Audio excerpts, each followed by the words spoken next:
Ndërkohë, lajmi i fundit vjen nga fshati Grac e komunës së Vushtrisë, ku dyshohet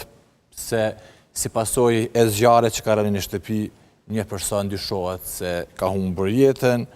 Pra, kjo ka ndodhur në Grac të Vushtrisë pasi që një shtëpi është kapluar nga zjarri. Komandanti i zjarrfeksit të Vushtrisë, Fadil Hyseini, ka deklaruar për Klan Kosova Pikëve se ende zjarri nuk është lokalizuar, teksa siç ka thënë ai rreth orës 21 kanë pranuar informacion se në një shtëpi që është djegur në fshatin Grac, pra dyshohet se mund të ketë edhe persona brenda.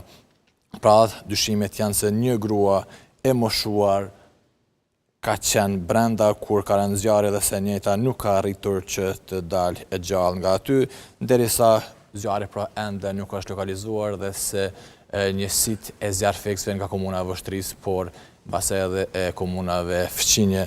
janë duke intervenuar për ta lokalizuar dhe për ta fikur sa më parë.